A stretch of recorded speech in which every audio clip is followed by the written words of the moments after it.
What's up, gang? Welcome back to another episode of Smif and Lolly. Of course, I'm Smif.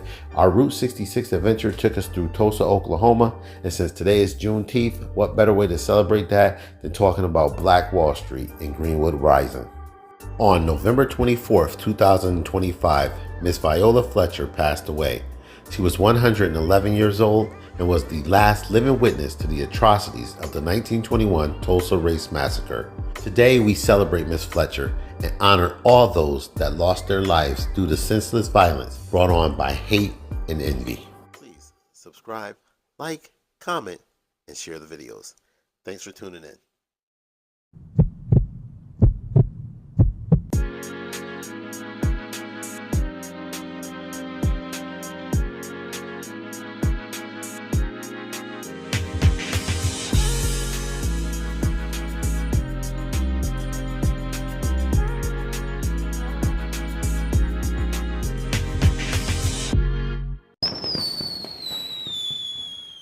Before I get into telling you the greatness that was Greenwood, I want to start with what happened there.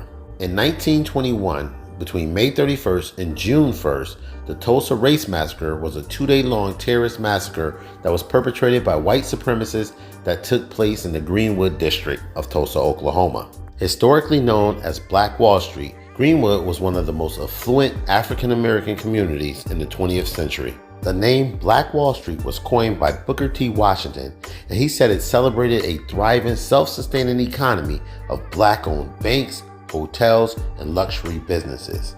Since 1905, the community spent the next 16 years building wealth and prosperity until that prosperity was largely destroyed during the devastating race massacre, where white mobs burned 35 blocks of the district in 1921.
On the corner of Greenwood and Archer. Come check us out. Yes, ma'am. Yes, sir. Thank y'all. Appreciate you.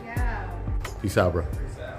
The foundational growth of the Greenwood District was driven by visionary Black entrepreneurs who purchased land and built infrastructure to ensure economic self-reliance. Ottawa Gurley is widely recognized as the primary founder of Greenwood. Born to freed slaves in Alabama, Gurley was a serial entrepreneur who moved to Tulsa in 1905 during the oil boom. That's right. They found oil in Tulsa. We'll come back to that. Ottawa purchased 40 acres of land north of the Frisco Railroad tracks, and he exclusively designed the plots to be sold only to other African Americans, laying the groundwork for a safe, segregated sanctuary. The first business he established was a rooming house on a dusty trail that he named Greenwood Avenue, believed to be named after a town in Mississippi or maybe Arkansas.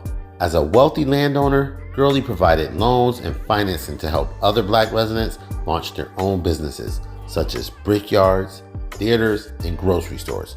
He also built the prominent Gurley Hotel. He then partnered with John Stratford to expand the real estate empire of the district. Stratford built and owned the Stratford Hotel, which was a massive 54-room luxury outpost. The Stratford Hotel was located on Greenwood Avenue, and it was widely considered the largest Black-owned hotel in the United States at the time.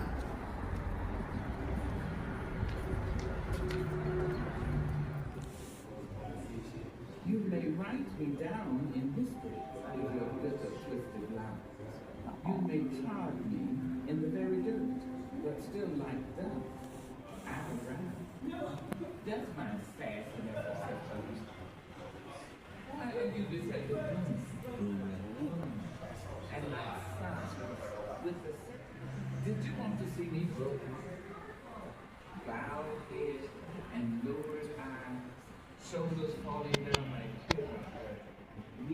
Gurley and Stratford strongly believed that black people could achieve true equality only by pooling their resources, buying land, and operating their own independent economies. Within a very short time, a large community of professionals quickly grew around Gurley and Stratford's real estate foundation. And through the efforts of these founders, Greenwood grew from a population of roughly 2,000 in 1910 to nearly 9,000 residents by 1920, creating a thriving, self-contained economy. And with one lie, driven by fear, hate, and envy, and a desire to take the oil, America did the American thing, and they destroyed Greenwood. Or so they thought. Because like the immortal words of Dr. Maya Angelou, Greenwood says, "Still I rise."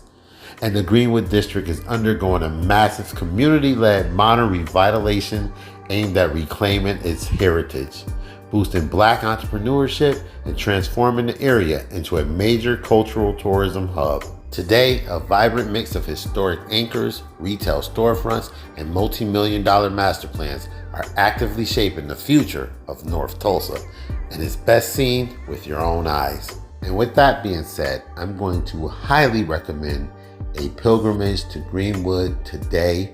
I recommend Greenwood Rising exhibit. It is an interactive museum. It tells a beautiful story. There was so much that I learned that I will not dare spoil it for anyone. They really don't allow video, although I'm not gonna lie, they sneak a few little pieces, just enough to kind of show you, but I highly recommend it. And if you go there, you'll see why video is not recommended. You don't want to ruin the experience. Go check it out. You will not be disappointed. Black people and black excellence is so resilient. I'm so happy to see Greenwood is being revitalized. It looks great. It feels great. I can't sing its praises enough. So with that being said, as always, I'd like to thank you for watching this video. I hope you learned something. That is always our goal, for you to learn something from our videos. And even if you didn't, hopefully you can take this with you, and that's to be inspired, be inspirational, but most importantly, be the best version of yourself today and every day. So we're gonna put some other videos up here. Hopefully you can pick one and check it out. If not, see you in the next one. Peace. If you haven't subscribed yet, now is the time. Hit subscribe. It is free. It takes 1 second, and it helps us keep making these videos.